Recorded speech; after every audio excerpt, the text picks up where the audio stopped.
We're back live inside the legendary pit post-game. Your post-game show brought to you by the Albuquerque Downs Racetrack and Casino. Winning entertainment including simulcast racing, live music, dining, the best games, and more. That's the Albuquerque Downs Racetrack and Casino. The Lobos are a winner over Jacksonville State. over North Dakota State. UNM with the win by the final count of 76-55. Jacksonville State, of course, upcoming against Northern Colorado in the second game of 2 games in the Lobo Classic here today. We welcome in Lobo head basketball coach Richard Pitino. Coach Pitino, congratulations. 5-0 start, 2-0 in the tournament. Overall impressions of your team's performance tonight? Yeah, I thought North Dakota State was scrappy. Their offensive, we were playing great defense in the first half, but we gave up 9 offensive rebounds, and we were turning the ball over. I think we had 8 at halftime. We corrected those. We had 3 in the second half, and they only had 1 offensive rebound. That was the difference in the game. That's how we built, that lead, was because we just stopped giving up second chance points. So I thought it was a really good win. I told them at halftime, you can have games like these where it's not always going to be perfect, and you're going to be frustrated with something. Just keep playing through it, stay the course, and they did that. Coach, you mentioned the 50-50 balls or the long rebounds that's North Dakota State, they were able to get their hands on. I mean, is that what you talked about at halftime? Like, hey, guys, Yeah, they were shooting a lot of threes. They shot more threes in the first half than the second half, and long rebounds are what we talked about, where guards, you got to be able to come back. But, if you look at the box score, Mash 5, House 5, Javante 5, KJ 5.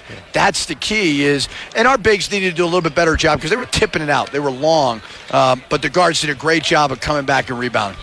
On the guard, defensively guarding Morgan. He's a tough guard. He's long, 6'10".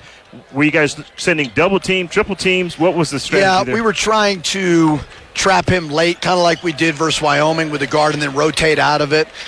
We were fortunate to have Nelson on the bench for a lot of the game. That was really part of the game plan. He was terrific last night, and he was never in the rhythm, and I think that helped us hold them to 55 points. But Morgan's really good too, and we tried to scramble a little bit. We had a really good lineup with House, KJ, and Donovan, where they were scrappy, getting deflections. I thought that was really good, built a lead. One thing that you've noticed over the first 4 games of the season, the free throw shooting you'd love to see be a little bit better for your team. And after a first half that I know you probably wouldn't like, they were much better in the second half. How good a free throw shooting team do you think this will be here this season, Coach? I don't know, honestly. I know Mash and House. I trust them. I don't know about these new guys. I think Morris, he'll level off, get a little bit better. Josiah was better today for sure. But it's hard to really tell with so many of these new guys. So we want to get to the foul line. What's amazing is we're not shooting a lot of threes, which we want to attack the rim. That's the highest percentage shot. But I don't want them to be scared to shoot some threes now, too. So there's probably going to be a little bit of a balance of playing with these big guys and getting to a rhythm offensively. Yeah, you don't have to tell House not to shoot because he'll shoot that three. If you say, hey, we got to shoot the three, House will shoot it. He will shoot it. He's in a little bit of a mental rut right now, and he worked his way through it. And I think part of those guys need to understand that we've got some guards that can play. If you're out of it, I got to get other guys in. So he bounced back better in the second half. That's what I thought he did. In the second half, he did more than just try to score. I mean, he had career-high blocks, and then, of course, blocks. And some steals. I mean, he was really after it on the defensive end. And he rebounded the ball. Yeah. So, I thought it was a really good win. I was a little disappointed after watching the last night's film. Just didn't think we had a lot of pop to us, and I thought we were way better today. Final question, you talked about it a little bit. You mentioned the struggles getting the defensive boards in the first half. The other part was turning it over offensively. Where did you see the turnovers coming for the most part in the first half, and what did you do to clean it up? Told him to stop turning it over. I don't know. I didn't really do a whole lot. I mean, it's the 2 things that we did. We limited them to 1 offensive rebound, and we only turned it over 3 times the second half. That's why we won the game. Yes, that's exactly Coach, tough. Right. 3 games, 3 days. You already sent him home? Yeah, try to get some rest. I mean, I think the biggest thing is shower up, watch a couple minutes of this, and then get off your feet. Now, they watched Northern Colorado, and Northern Colorado was, they really controlled the whole game versus North Dakota State. So it's not going to be easy. Sometimes coaches overthink it, and I think the most important thing is rest. Okay, thank you very much, Coach. Thanks, Coach. Congratulations. Great Lobo win, 2-0 in the Lobo Classic. New Mexico 76, North Dakota State 55. back post-game after this timeout on the UNM Sports Radio Network. Back courtside post-game in the pit. Lobos knock off visiting North Dakota State in the Lobo Classic 76-55. Post-game show presented by Albuquerque Downs Racetrack and Casino. Winning entertainment including simulcast racing, live music, dining, the best games, and more. The Albuquerque Downs Racetrack and Casino. Your highlight of the game tonight comes from Lobo big man Josiah Allick. He's stripped by Mashburn. Another Lobo steal. Mash has it. Mash through the Shield logo. To House on the right wing. Jalen lobs it beautifully into Allick, and he scores it eastbound. Josiah Allick with an old-fashioned three-point play. Allick finishes 1 rebound shy of a double-double with 10 points and 9 boards. Delivers a highlight of the game. New Mexico wins it 76-55, and Allick was a big part of the reason why, after being beaten by North Dakota State on the offensive glass in the first half, the Lobos shut them down. No second chance opportunities in the second half. Allick did work in the second stanza. Yeah, he did. He had a total of 9 boards and 4 offensive boards, but that was huge. I mean, that was the difference in the game where the Lobos were able to take over on the boards, especially on the offensive end or defensive end. Excuse me. Hey, Lobos, download the Lobo Sports app today. It's presented by Nusenda. Get it free in the Apple Store and the Google Store. Download it now and go Lobos. That's the Lobo Sports app. All right, Hunter, it's time for the adjustment of the game, brought to you by The Joint, the official chiropractor of UNM Athletics. They've helped me out more than once. What is your adjustment of the game for tonight's win over North Dakota State? You know, you could pick either the rebounds or turnovers. I mean, Coach, we asked him in the interview, and what did you say to him? He says, just don't turn it over. And that was probably the biggest adjustment the Lobos made in the second half. That is today's adjustment of the game, brought to you by The Joint, the official chiropractor of Lobo Athletics. We welcome in Lobo big Josiah Allick. A UNM victory over North Dakota State, 76-55. Joe, what's going on, man? Congratulations. Thank you. I'm doing good. All right, so first question. We highlighted among a couple of adjustments that the Lobos made. You guys took care of the ball better in the second half, and you covered the defensive glass hard after they were getting offensive rebounds in the first half. What did you guys do differently, if anything? Was it just effort? Was there an adjustment? How did you guys make sure they weren't getting those second chance points in the second half? It just kind of came down to what we've been talking about in practice and in film a lot. You know, like we got to play team defense. You know, you can't leave one guy out there and say, hey, you got to guard your man. Like, because I mean, at this level, you know, guys are too talented. Like, it's ridiculous to say, like, all right, we're just going to play one-on-one and let's hope that our guys do better than their guys. And so I think in the first half, guys they weren't really in their gaps well. I just think our energy wasn't really there. And obviously our offense was struggling a bit. It was kind of sloppy. But, you know, we just kind of just weathered the storm, just kept it moving, kept hustling. And, you know, every time in a timeout, coach, and I tried to do my best on the court to just bring guys together and say, hey, like, just keep the intensity, keep the energy. Like, obviously, like, they're sticking with us, but, you know, it's a 40-minute game, and so you can't expect them to turn around quick. And so just try to win the next play, and the rest will take care of itself. Well, Josiah, you actually had almost a double-double, right? I think that's that's you. I got to have the most 10 points, 9 rebound games in the country. I don't think there's anyone close. That's all right. You'll get there. But I thought that was the biggest adjustment you guys made in the second half was really on the boards. Mm-hmm. You know, crashing the boards, not giving North Dakota State the second chance opportunities. Yeah. You know, Morgan, on the other hand, any one player on the block is tough to guard one-on-one. And you guys were coming in, double teaming and triple teaming him. And, of course, they had a hard time with you on the block. I mean, you know, each time you got the ball, you were able to get, you know, either to the rim or to the free throw line. Yeah. He's obviously a really talented player. Him and Grant both. Grant number 4. Yeah. Grant Nelson. But, I mean, so obviously we were able to take him out of it. But, I mean, it kind of shows the depth and potential of their team where, you know, obviously one of their guys was slacking, and so the other one picked it up.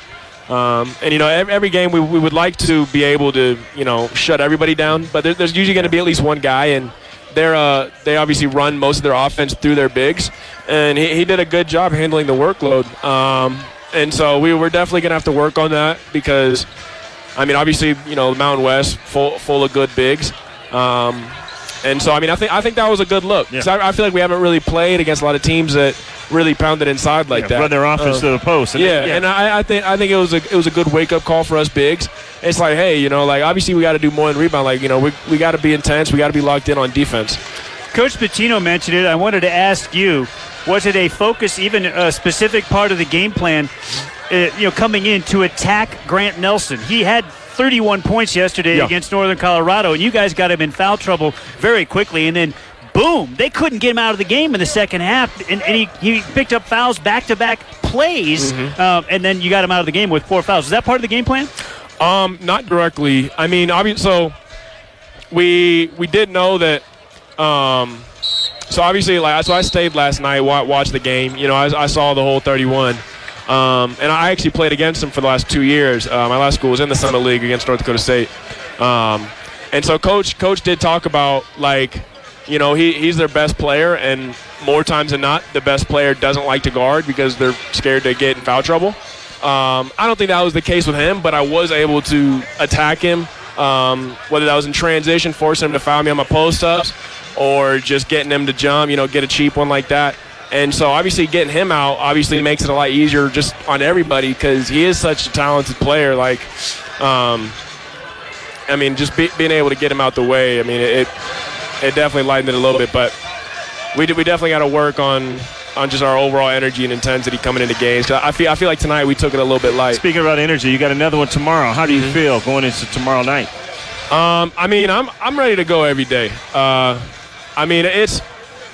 I'm feeling about as good as I need to be to do what I need to do. All right. You know, it's like, you know, I got an easy job. I wake up, I got to play basketball for a living. Yeah. So we love it. Thanks, Josiah. Congratulations. Yes, sir.